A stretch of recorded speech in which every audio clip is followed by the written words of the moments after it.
The graveyard was unusually silent that night. The kind of silence that made the air feel heavy, almost oppressive. Thick fog coiled around the crumbling tombstones, like the skeletal fingers of long-buried hands, and the faint light of the crescent moon barely pierced the shroud. It was the sort of night where the world felt wrong, like an old record skipping endlessly on a discordant note. I wasn't supposed to be there. No one was.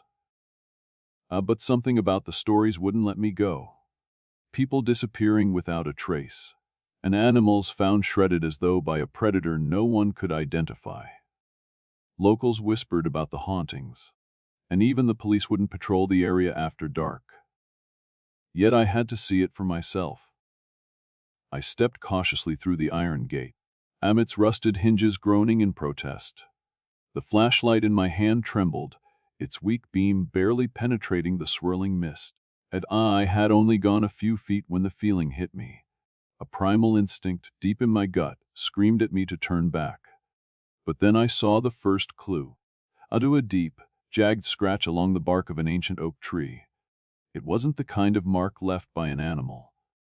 The gouges were too sharp, too deliberate, as though something had carved them in a fit of fury. I pressed on, the crunch of gravel beneath my boots echoing in the eerie stillness. That's when I heard it, a faint rustling, like fabric brushing against stone. Every eye froze, every muscle in my body tensing. The sound came again, closer this time.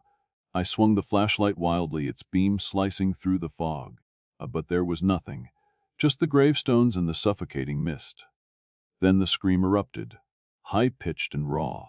It cut through the silence like a blade. My heart jumped into my throat as I turned toward the sound. The beam of my flashlight wavered, a fawn catching glimpses of movement, a figure, impossibly tall, dragging something heavy across the ground. My stomach churned as I realized what it was. Limp and bloodied, the figure moved unnaturally, its limbs too long, too angular. But it was the head that froze me in place. Or rather, Galava, the lack of one. Where a face should have been, there was only a blank expanse of pale, featureless skin. It turned toward me, Kapavana, as if sensing my presence, and I swore I saw it tilt its head in curiosity. Then it dropped the body and lunged. I don't remember running. My legs moved on instinct, my lungs burning as I tore through the graveyard. Behind me, Hothandafra, I heard the scrape of claws on stone and the sound of something massive crashing through the underbrush. The world blurred as I sprinted, Hothananili, adrenaline dulling everything except the need to survive. I wasn't alone for long. As I stumbled onto the main road, a group of people approached, flashlights cutting through the fog like tiny beacons. They were armed, rifles, machetes, even homemade spears. Their faces were a mix of fear and determination, and I recognized some of them as locals from the village nearby. They had heard the stories, seen the signs, and decided to take matters into their own hands. "It's just an animal," one of them said, though his voice wavered. "We've handled worse." I wanted to scream at them to leave, to run as far away as possible, but the words wouldn't come. Instead, I followed them, drawn by a strange mix of desperation and hope. Maybe, just maybe, we could stop whatever this thing was. And the graveyard seemed alive now, the fog shifting and curling as though it had a mind of its own. We moved cautiously, the men whispering to each other as they set traps.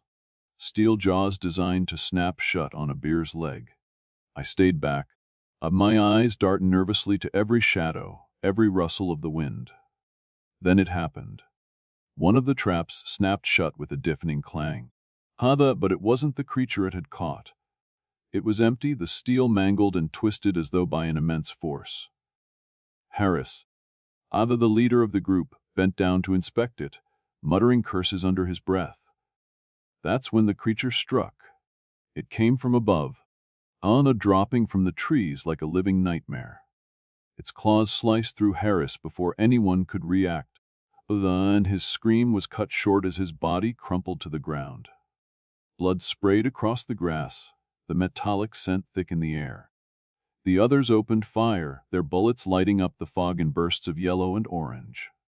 But it was no use.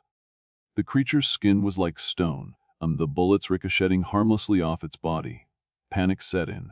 The men scattered, and their confidence shattered as the creature picked them off one by one. I ran with a small group. Our breaths ragged as we plunged into the forest beyond the graveyard. The trees loomed like towering sentinels, their branches clawing at the sky. And we stumbled upon an abandoned building, its windows shattered and its walls covered in peeling paint. Desperation drove us inside, and we barricaded the doors as best we could. The air was thick with dust and the faint stench of decay, but it felt safer than the open forest. For a while, there was silence. Then the scratching began. Soft at first, like nails on a chalkboard, but it grew louder, more insistent. The creature was toying with us, dragging its claws along the walls and ceiling. I pressed myself against the corner, clutching a broken pipe I had found, my hands trembling. When it came fast. The first man didn't even have time to scream. As the creature burst through the barricade, its massive form a blur of claws and pale skin. It moved with an unnatural speed, its limbs bending at impossible angles as it tore through the group. Blood splattered across the walls, the sounds of screams and breaking bones filling the air. I ran deeper into the building, my chest heaving as I searched for an escape. The creature was behind me, its presence an oppressive weight that I couldn't shake. Every door I opened led to another dead end, the building a labyrinth designed to trap me. Finally, I found myself in a large, open room. Moonlight filtered through a broken skylight, a van illuminating the space in a ghostly glow. The creature was there, waiting. It stood motionless, its blank face turned toward me as if studying me. For a moment, I thought it might let me go. But then it moved, faster than I could react. Its claws tore through my side, and I fell to the ground. I had blood pooling beneath me. As my vision blurred, I saw it crouch over me, its head tilting in that same unnerving way. It didn't kill me immediately. It wanted me to suffer, to feel the weight of my fear. The last thing I saw before the darkness claimed me was its smooth, featureless face. By morning, the building was silent. The police arrived, their sirens piercing the early dawn, but there was little for them to find. Bloodstains and shattered weapons told a story of violence, but the bodies were gone. The media spun it into a tale of urban decay and crime. But those who had seen the creature knew the truth. The graveyard still stands, shrouded in its eternal fog. The stories continue, each more horrifying than the last. And somewhere in the shadows, the faceless creature waits, hungry for its next victim.